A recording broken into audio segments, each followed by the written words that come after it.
was recorded. It looks pretty good. Well, there we are. Now it started. Okay. All right. So you were talking, if you don't mind, start over again about the video. We're talking about Dr. Alan Watkins' videos that I sent to you.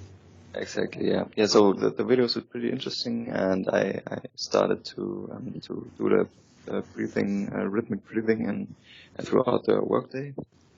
I downloaded a metronome app, and it's been really interesting, like how much of an effect it has. And so I did it for two last days, and now it's like it's almost I can really almost recognize it immediately if I thinking about something hard, and I just stop breathing, and then I remind myself and then breathe again.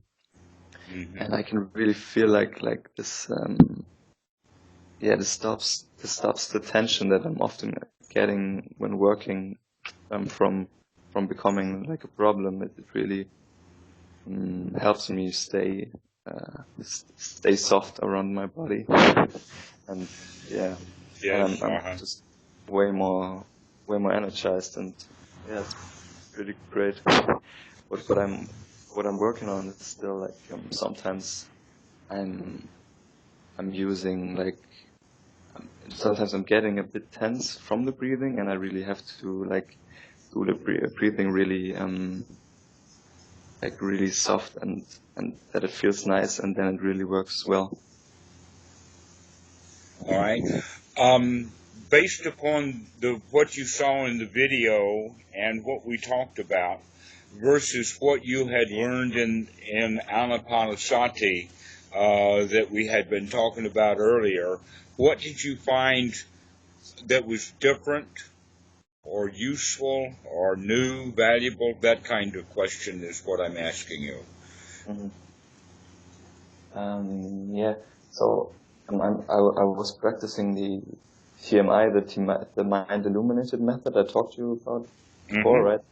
And so there it says that you shouldn't like really mess around that much with the breath. So I didn't really do that much before, but now I'm seeing like it's quite important to have a rhythmic breathing and.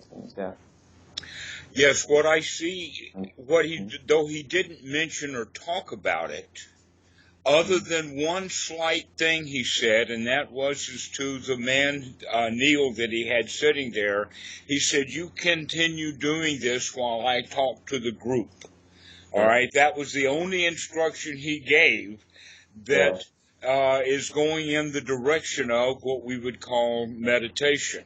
That normally what he was showing was the almost instantaneous change with the electroencephalograph when we take control of the breath. Now, here's the question. The question is just by watching and monitoring the breath, is that exactly the same thing as controlling the breath? No, not. All right. I would say that yes, it is because by automatically by mindfully breathing, by watching the breath, we're automatically taking the control of the breathing away from the reptilian part of the mind and placing it, even if we continue to breathe at the same rate. Normally what happens instead when everybody does it, even if they know nothing about Anapanasati, we'll take a deep breath. They'll automatically take one, and part of the reason for that is that the oxygenation level of the blood gets lower when we're not doing a lot of breathing, and the natural breathing that we do when we're sitting actually doesn't keep the body energized. It puts us into a low oxygen state, as well as you can see the I think it was an electromyocardiogram that what he was showing was not just the heartbeat. Basically, it's the same thing that you would have with a blood pressure machine, except that it's watching every bounce all the time. as well as the intervals, the heart rate, and the frequency. And as you notice, he put Neil under stress, and when he did, it was in fact erratic. And then when he went back to the breathing, that's when it straightened out almost immediately. That's really an important point, and that's one of the things that fits in so closely with the teaching of the Buddha, is that everything happens right now. But if we let the breath go back to its normal state, then that means that all of the good activities that we had when watching it and slowing it down wane, and the old mind comes back.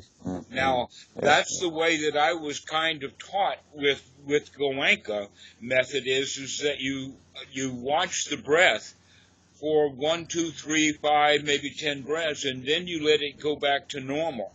I see the value in that, but I can also see the value in the continuing to watch the breath and to not just do it for 10 breaths or so, but to continue, especially in the sense that Dr. Watkins is talking about focusing on the chest, because that's the area where all of the blood of the body is.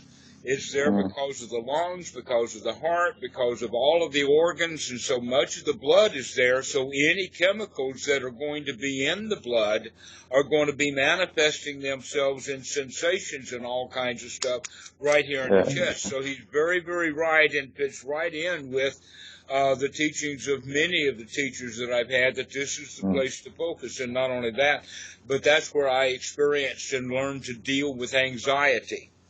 That's just by been focusing big for me and staying too. right in on that area of the chest, so that we can, not only that, but by monitoring and watching the breath over a longer period of time with that rhythmic breathing. Now, on the film they were doing, they used 10 breaths, one breath per 10 seconds. I think he was using 4 on the in breath and 6 on the out breath. Now, for an experienced meditator, that's actually rapid breathing at 6.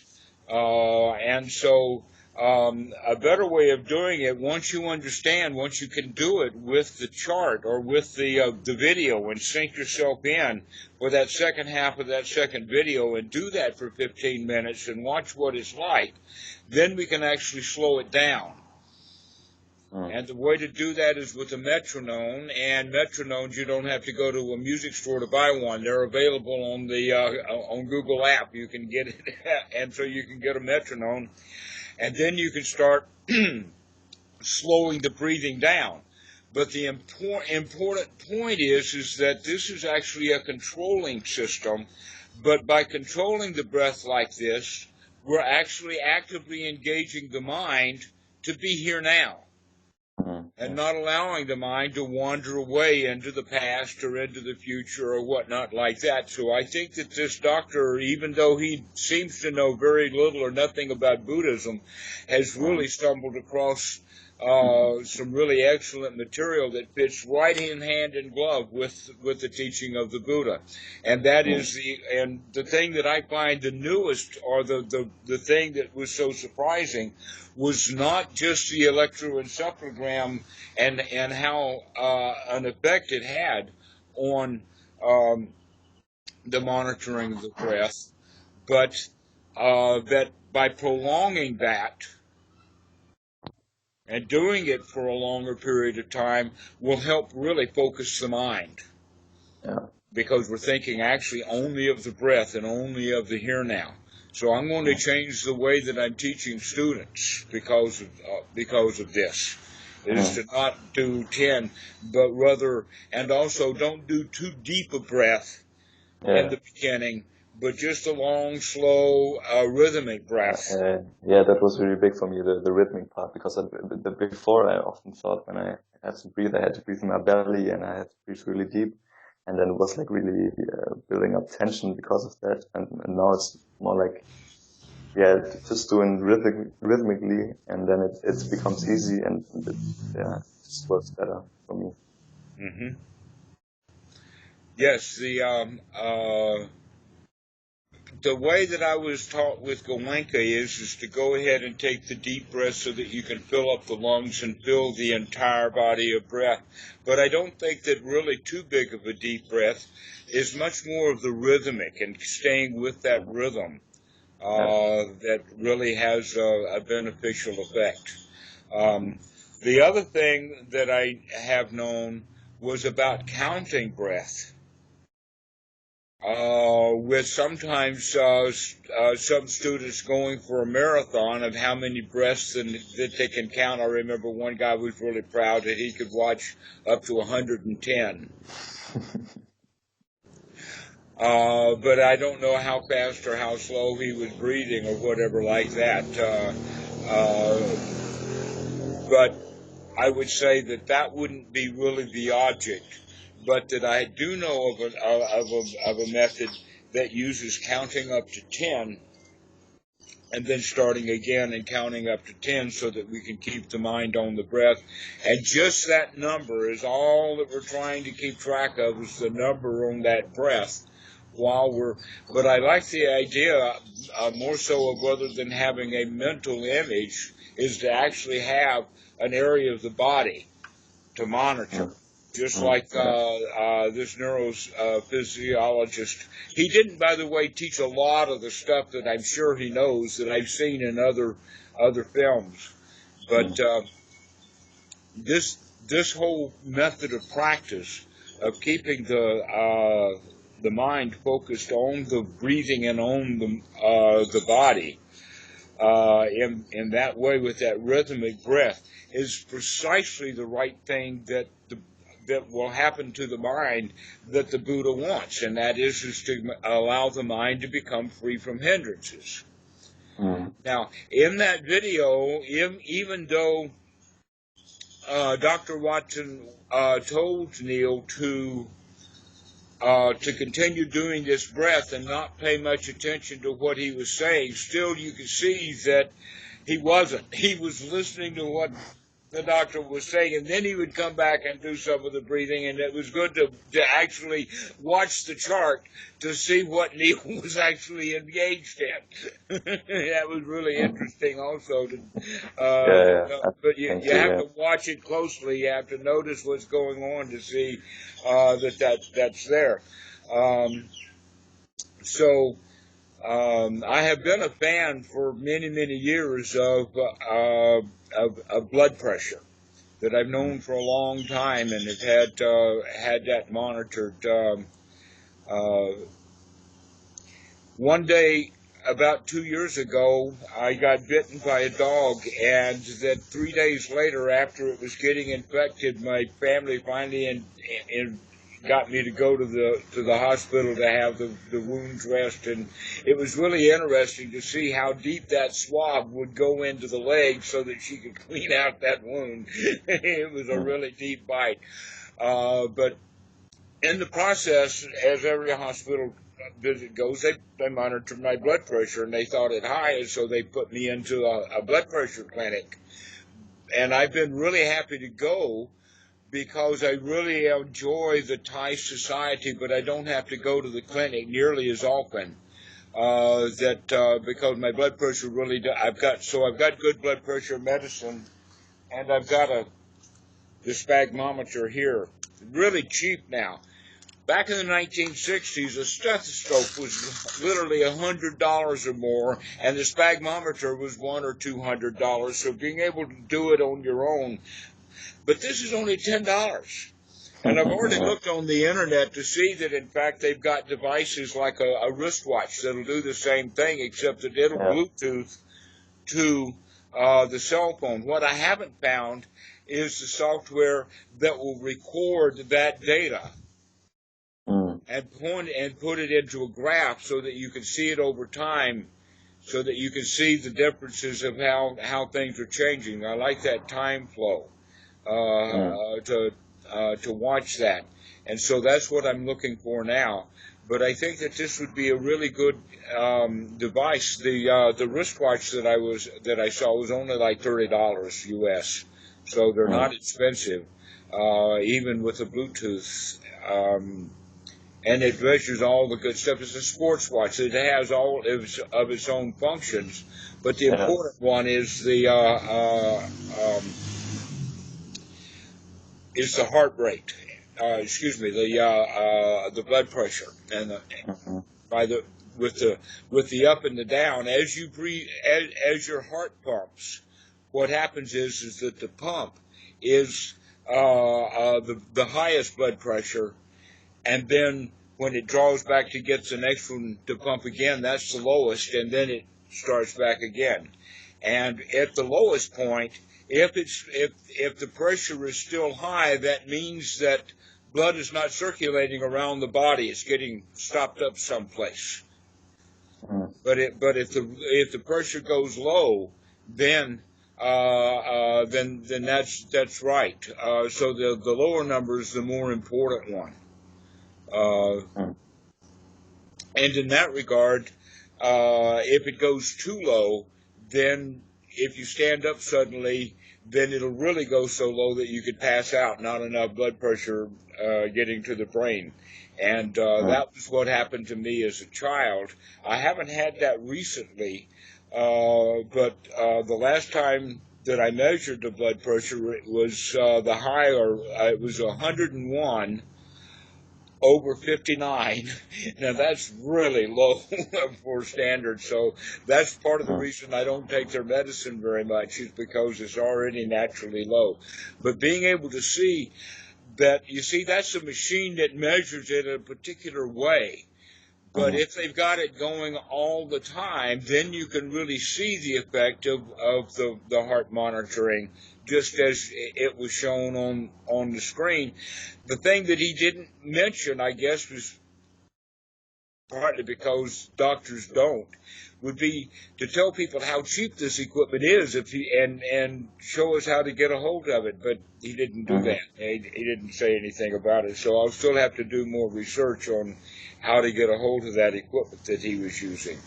But in any case, I think that it's really good to add that particular method, because that will take one out of hindrances and into the state of first jhana very, very easily, very quickly. Any beginner can do it. Yeah. And yet you know that people in general struggle for so long to get into the first jhana. And part of the reason is because we don't have a method of applying the breath that the Buddha probably knew all about and was demonstrating. And that people would do that naturally, but it never got written down into the literature that it has the quality, is also the rhythmic part of it. And but the part of watching it in the chest, that's definitely part of the teaching that just varied quite deeply. Other places is that's the first place to look, is in the chest area, and then the second one, that's generally called resting, as in the quality of rising and falling. The next quality then is called chasing or following the breath, to where as you're breathing in, you move your awareness from the front down to the chest, and as you breathe out, then you move your awareness back up. So that's a deeper one, and that will be useful to work deeply in the first jhana. And then going to the second jhana, we rest at the nose tip, so that we pay most attention to the out-breath, after the out-breath, before the next in-breath. That's the time that, in fact, the intention of the mind is, as we're breathing out, that we're intending that by the time that we get to the end of the out-breath, so are the thoughts. And we're going to keep the mind blank until the in-breath starts up again. And that's the way of entering into and training for the second jhana, is to be able to work with the breath to go into the second jhana by stopping the thoughts completely at the end of the out-breath. So all of that part of the technique that's used can be incorporated right in with the rhythmic breathing part that he's talking about. So in fact, that rhythmic part of the breathing has always been in the teaching of the Buddha, but not applied in the immediacy of taking brand new beginners right into the first jhana. Mm-hmm. And so I'm glad that you're. Does this fit in with with your own experience? Yeah, totally.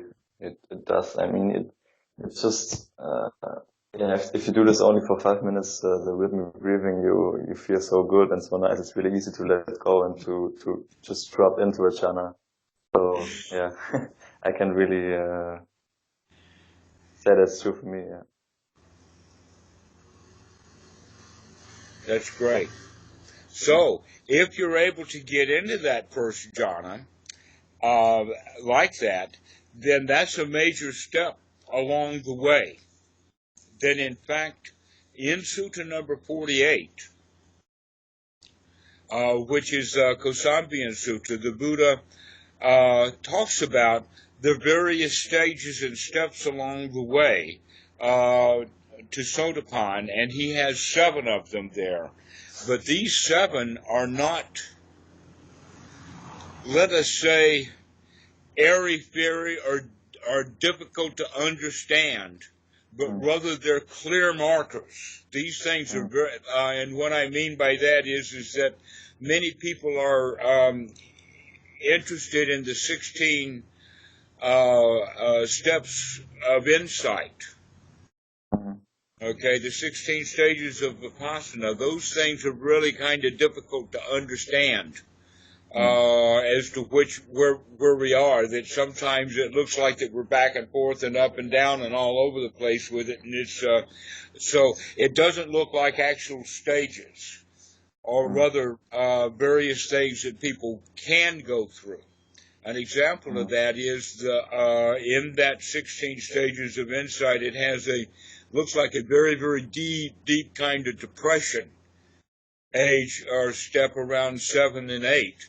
And then later we find the Four Noble Truths at way up at step 12, to where the Four Noble Truths of the teaching of the Buddha is actually quite an early step. It's actually a step 3 in this group of 7 that I'm telling you about. Okay, so step 1 is, I think we've talked about this before, step 1 of the Noble Path is when we know for sure that no matter how obstructed the mind gets, that I can clear out the mind by being able to come back to the breath and focus on the breathing and dispel all of those thoughts. Possibly the most difficult of all is a song that gets stuck in the head, so that we play a particular piece of music, and getting rid of that's really sometimes difficult to do. But the solution is, oh no, if you have one song that gets stuck in your head, play another song just a little bit and use that new song to throw out the old one, and now we can throw out that new song before it gets too deeply rooted. And so, other than that, the ability to clear out the mind and to come back to the here now, come back to the reality of the moment, the ability to do that and know that we can do that, that's the first step. That's the first noble step on the path to Sotapan. It's not the fruit of Sotapan, but it's the very first step. Why is that? It's because everyone else is stuck in victim's position. This position that we're taking now is, yes, I can clean out my own mind, means now we're taking the winner's position.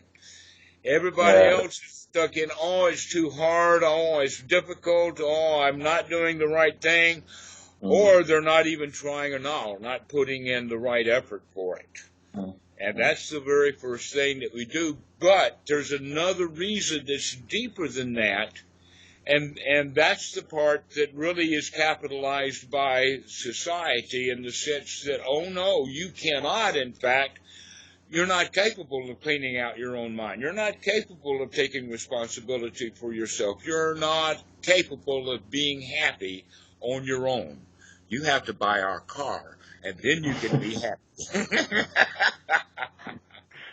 Or Yeah. you have to go to our church and do our ceremonies, and then you can be happy. Oh, and by the way, you have to give your money to us also.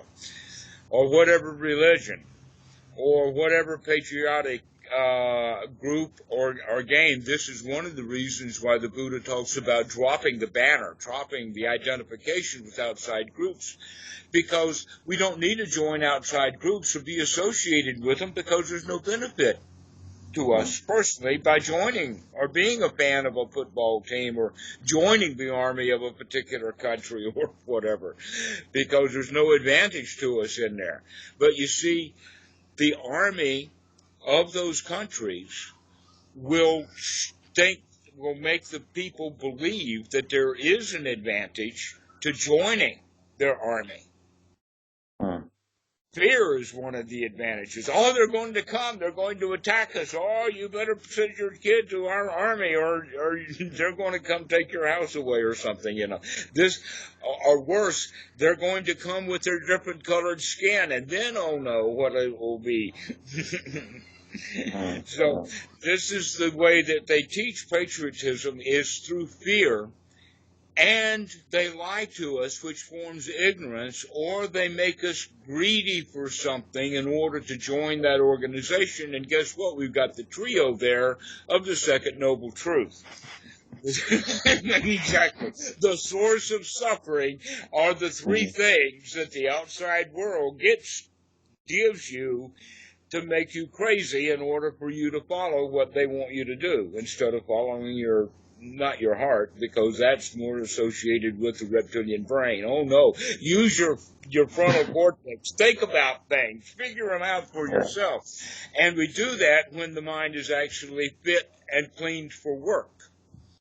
And when the mind is truly fit and clean for work is that second step of the seven that we were talking about. And that is the second step of the noble path, is when we are in that state of the joy of being free from those hindrances, actually secluded from them, and we know we are. All right, and that is a major step forward, because now you know I can do this. This is the point of the success.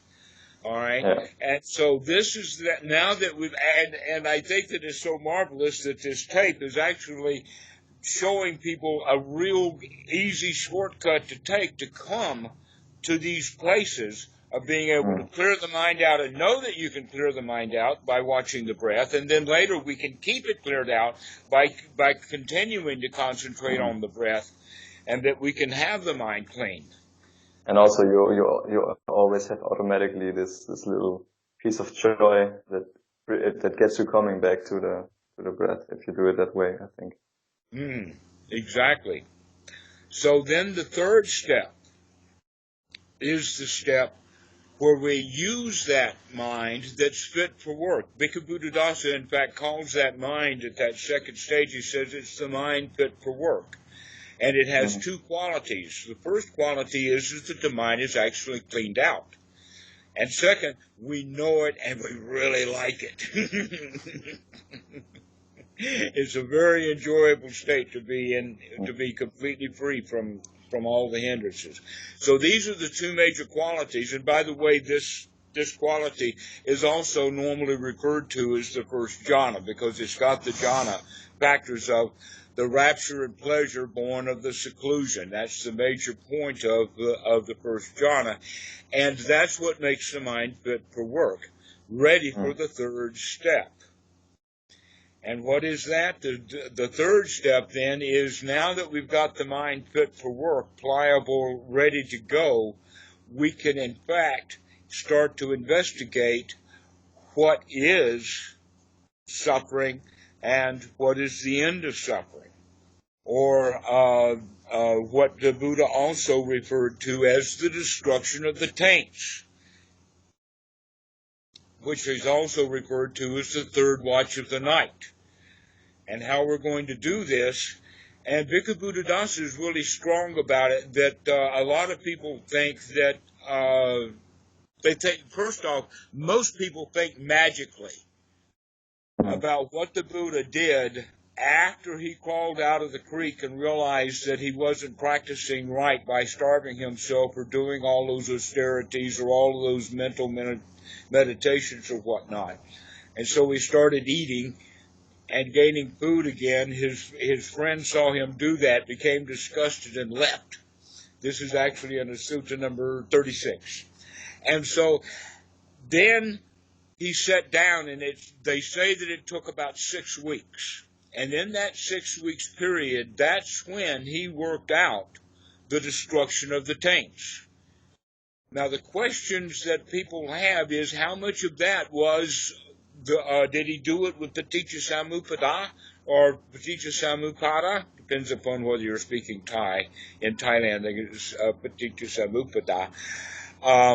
Or was it the Four Noble Truths? The answer is yes, or both, or they're the same thing when you understand it. That in fact, that the Four Noble Truths is merely the handle by which with you grasp that second noble truth of what is suffering in the sense of not the experience of it, but the reason, the rationale, and the causing of it, and the way of eradicating it.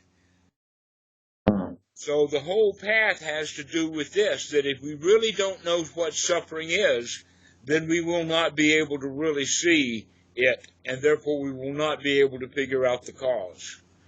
Now, when I first was introduced to this at the deep noble level, I didn't like it. I said, well, why not just the end of suffering? The answer to that is because if you don't know suffering, you can't bring it to an end. We really need to start investigating and looking for that suffering within our own minds, and suffering that's writ large on the faces of each individual that you see, as well as writ large on the way that the whole society operates.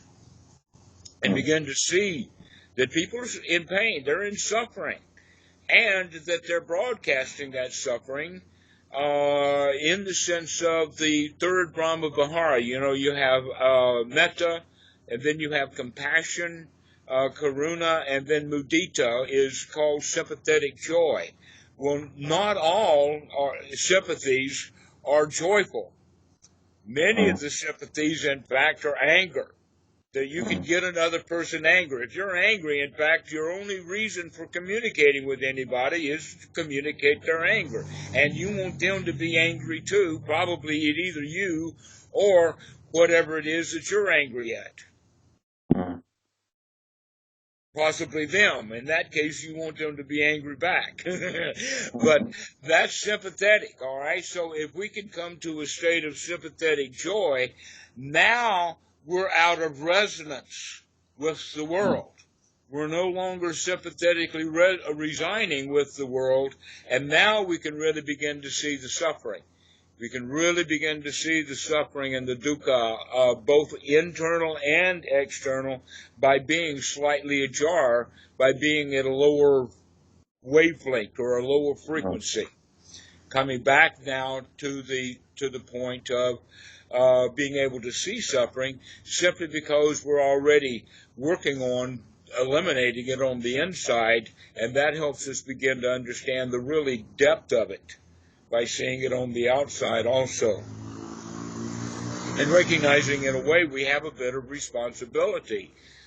That not only do we need to take to dodge bullets, we need to start helping people to drop their weapons. Yeah.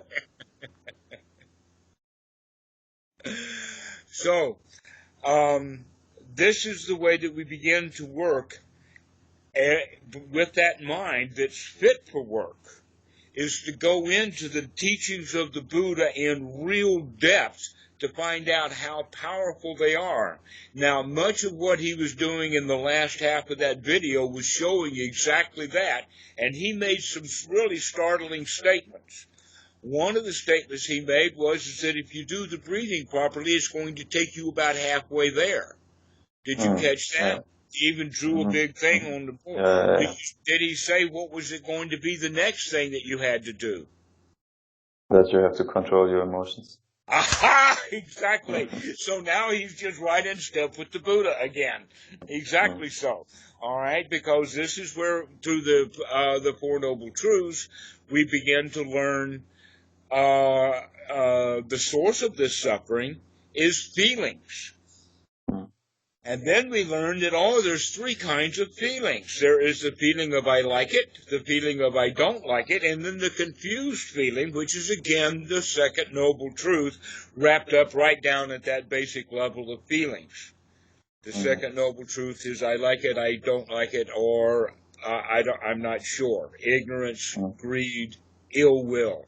So the very things that bubble up in the mind are actually deeply buried as feelings. And that the Buddha was able to see that by understanding how the mind actually worked. That we take something on the outside, we recreate it on the inside first, and then and that's what we call a deep level of, or let us say secondary level of consciousness. And once we do that, that's what we come in contact with, is our own internal representation of what's happening, not what really is happening on the outside. And that processing has to go through all of our memory systems and recognition and current and past feeling systems that were based in there. And so two people, let us say two sisters, can see their brother get off the bus, and both of them have completely different reactions to seeing him. All right? Why is that? It's because they're not in the moment. One of them is somewhere stuck in the past. So in that regard, those past thoughts, once we can come out of all of that stuff, then we can actually begin to see how the mind's actually working. That's why it's necessary for this stuff about meditation. That very few people are capable of just starting to listen to what we talk about in the way that the mind works and be able to see it. No, we be able to clean out the mind, and then we can see this process. And so once we begin to see this process, we work through some very interesting things. One is begin to see that in no place in this process is there a me. It's just merely a mental process, but that if I'm going to wind up in bad feelings or suffering, I've got to have a me as a container or a vessel for that suffering. It's got to be me that hurts. But if there's no me, then bad feeling is just merely bad feeling. It's only I use that bad feeling to manufacture a me that the suffering is there. But otherwise, there's no me in that group. Now, when we can see it deeply in the mind, to not just take that as an interesting idea or intellectual idea or whatever like that, but when we can actually see with a clear mind that the process is there such that this process only results in a me when it results in the manufacture of a me, that the me is not there until it's manufactured in order to deal with suffering. Or without the self being born, there is no suffering there. So that's the way of beginning to look at it. And when we see things like that, that's when personality view comes. That's when we recognize, I am not who I thought I was. I am not what I planned to be. That who I am is merely a mental process that's happening in the mind, and that it can either be done wisely or it can be done ignorantly at any particular point in time. Yeah, and I think the deep breathing and the joyful out breath really bring that self feeling when you're suffering, really like a bigger spaciousness, and then you can see clearly again. Okay, so now that we're understanding this, there's two things that we can do. One is that we can go deeper into the Four Noble Truths, or we can use this as a point to move deeper into this level of what it is to be a Sotapan. And I'm going to choose not to go deeper into the Four Noble Truths, but instead we're going to do that later. But through the Four Noble Truths, and most specifically through that second Noble Truth, if we could understand that I am not who I thought I was, and more specifically that the real issues in life is not answering big questions like, who am I, or do I even exist? Because we know that those are irrelevant questions, that we can get down to the really interesting problem now of what is suffering and what is the end of suffering. That's a major milestone in life. Okay, that's the end of that third one, is when we are actually making a milestone, and this is the point in time which is a fulcrum point, or they move out of the path of Sotapan into the fruit of Sotapan. And that is that determination to end suffering no matter what. All right. So now we're beginning to step into step 4, and the way that the sutra talks about it is that even if I've done something as a monk, created some kind of transgression, that I'm going to go to my teacher, I'm going to go to some senior trusted monk and confess what I have done, because I want to get it off my chest. And better still, anyone else who have seen me commit some kind of offense, please tell me. I want to know, so I can stop it and bring it to an end. Now, you can see that that's a complete reversal of attitude that most people have most of the time. Most of the time, we spend trying to protect the self from getting hurt. Now we recognize, oh no, there is no self except that there is hurt. Let me get this hurt out of the way so that I can get out of the way of this hurt and out of the way of the self and have a really happy life. So we go from the protection of the self to the opening of the self, the expansion, the opening of the door. In a way, it's like coming clean with the world. Now the Four Noble Truths are actually in operation. This coming clean with the world means we have clean behavior and we have clean speech, and we want to be clean, because by being clean is the only way of getting clean. And that there is a passage in the Dhammarato, and that passage says to do good and avoid evil and purify the mind. All right, now at individual moments of time, because we've already practiced the Dhamma so much, we're already in the position of having some kind of purity of mind, at least on a regular basis from time to time. And that by doing that, we also begin to understand that doing good is oftentimes nothing more than avoiding evil, and that avoiding evil is much more important than confronting it, tackling it, dragging it to the ground, and beating the piss out of it, which is what the Western mind wants to do. Right? Coming out of the battle between good and evil. But with our way of looking at it, oh no, the only way to be free from evil is to avoid it, to move away from it, to stay clear of it. Or if you can find some way of sending it happy vibrations, a smile or a wink or something, then you can help mollify it.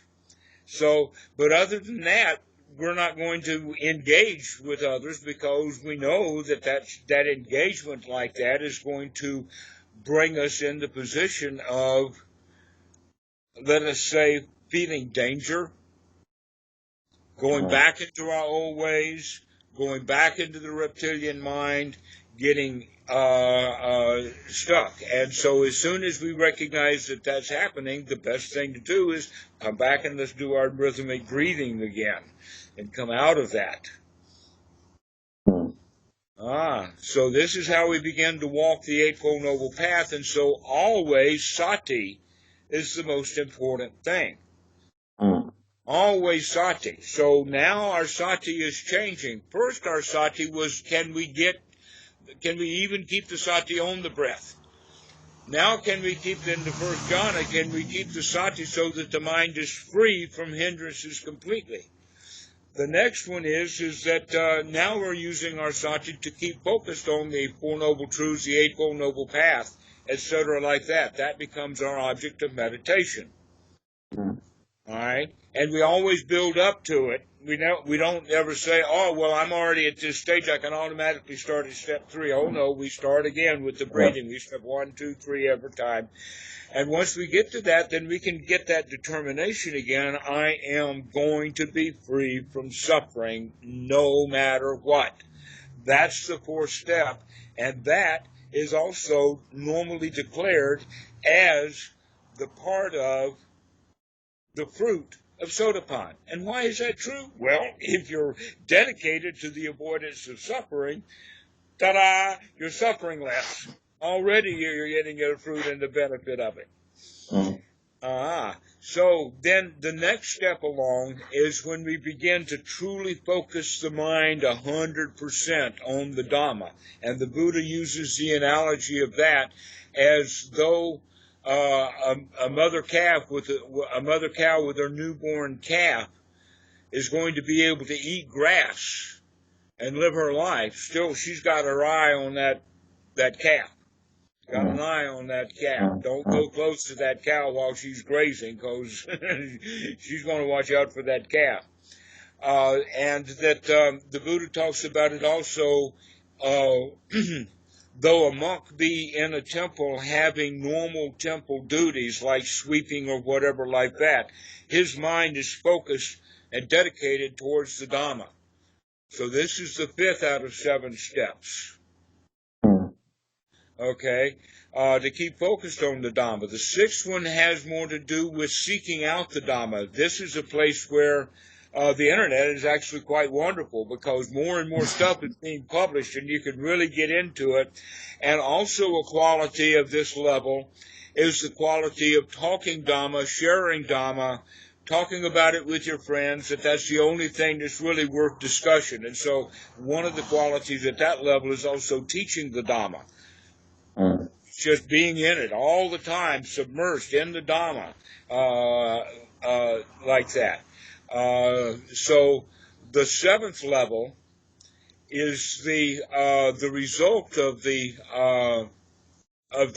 fruit is joy and happiness in the Dhamma. You're immersed in the Dhamma, sort of like how to say it, kind of like doing the backstroke in the Dhamma. Does that make any sense to you? Completely immersed in it and completely joyful, completely satisfied with this is the right way to go. This is it. Yeah, so that's the full fruit of the Sotapan. Is that knowledge and vision that this is the path, because we know it's the right path, and this is part of the path then that Dr. Atkins didn't quite address, because that's not where he is. They'll get there maybe 10 or 15 years from now. They'll get deeper into the Dhamma. But right now they're at a place, and you can see where he is with that, because he's looking at it from the perspective of over in his lower left-hand corner is where he's placing contentment, curiosity, and that kind of stuff, which we would consider kind of beginner skills. But that's where they belong, is down there in the left-hand corner, which is, by the way, in Eric Burns' system of I'm okay, you're okay, called the OK Corral. This is I'm okay and the world's okay. But in the top left-hand corner, and by the way, going to the right, all of the right is I'm not okay. In the lower part, I'm a victim. I'm not okay, but the world is okay. Up in the top right, I'm not okay, and neither is the world, and I'm going to fix it no matter what, and Ah! So that's that's the top right. So over on the top left, where he's talking about it in passion, he also needs all of that adrenaline. Why? Because he's a doctor who is in business, and most of his clients, as they talk about in that first one, is CEOs of companies, high achievers. And so he even talks about this as how to be at the top of your game all the time. I don't want to be at the top of my game all the time. I want to sit down and relax and enjoy the fact that I'm already a champion. I don't have to keep proving the top of my game. I want to rest on the big, huge stack of laurels I've already created for myself. Thank you very much. And so that's where the difference is he's still got effort because he's still seeing the world as not okay or a plum to be picked, or a market to be challenged and created and milked or whatever. Okay, and so that's that level that we can go to that state of okay. Now this is the dilemma that all meditation students will have to work on eventually, and that's that third level. The first level is the part that we can deal with through breathing and get the mind back in the state and get the mind cleaned out. Then we can work on the level of feelings and emotions. But that third step is the step of wisdom, which he hasn't reached yet. He's still challenged on that. And that wisdom is where we need to work with when we're working through the Eightfold Noble Path, because it's through wisdom, I think, that will be a great help in people getting control of their feelings. That those two things will work together. So this is what I've gotten from that, and I really congratulate the neurophysiologists and neuropsychologists that are getting their act together. I really like it, and I see them headed straight for the Buddha, and I think that that's marvelous. Why? Because it's more acceptable. That when you use the word Buddhism in the West, there's automatically a wall of distrust or belief, or it's Eastern magic. It's even worse than Christianity, you know. And so all along I have thought, well, the best method for it to come is through psychology. But having been deeply involved with psychology for a long time, I find there's real problems with it. And one of the problems is because it's paid, that the client becomes a victim, and it's the psychologist's job to fix them. All right, and so, and not only that, but the psychologist wants you to stay involved with them. They want you to remain compliant because of this transference of money. So the transference of money also becomes transference of methodology that's involved with the practice. And here's another side issue, and that is that the psychologist can't tell the client what's wrong with them, because if they do and the client agrees, then the client can say, yippee, thank you very much, doctor, see you later. But if the client disagrees with the psychologist, he says, I don't think you know what you're talking about, I'm out of here. And so, in both regards, the psychotherapist is in danger of losing his client if he tells him what's wrong with him. It's better to string him along and keep him in ignorance, hoping that he's going to figure it out for himself. Now, actually, that's the way that the Noble Dhamma has been taught within Buddhism for centuries, that when the student finally figures out for himself that all of this rebirth and airy-fairy and the laws of karma and all of that is a bunch of hogwash, now the teacher's ready for a good student, because he's got to figure it out for himself. But Achan Po has given me flat-out permission. No, you go teach directly the super-mundane Dhamma. We're going to start right at the top, because that's how Bhikkhu Buddhadasa taught with great success in Thailand. Okay. Now, the issue of self and no self was nowhere in Dr. Atkins' work. He does not know the Dhamma. What he knows is neurophysiology. And that's what he was talking about. And I find it really marvelous that they're going to catch up They're going to figure it Yeah. out. And not only that, Yeah. but then it will be more sociably acceptable. Mhm. Where Yeah, I mean, it Buddhism was the is same. not. And Yeah, I he's mean, getting, was the same for me. I really started to get into this when I saw studies and brain scans and everything, and that was just before that I just couldn't get into it that much. I'm just a Western mind. I don't know. yes, so that's actually, you're exactly right. Just being able to see these videos without having this overlay of Dhamma on top is still enough of an inspiration to get people started. Mhm.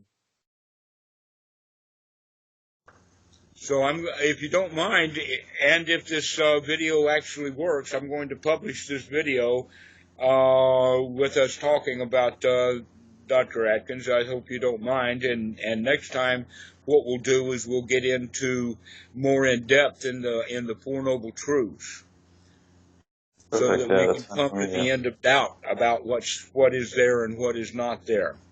hmm Sounds good. Yeah. Right? Because that's in fact the hallmark, and that's the way that it's taught. It's said like this: knowledge and vision of what is and is not the path. Mhm. That's that third step that gives us then the full-on dedication, and the fourth step of the full-on dedication for the end of suffering. That now we know what the job is, finally. We finally figured out what there is to do. All right. Okay, so we'll see you later. Yeah. See you. Bye bye. Thank Okay, you. alrighty, bye-bye. Bye.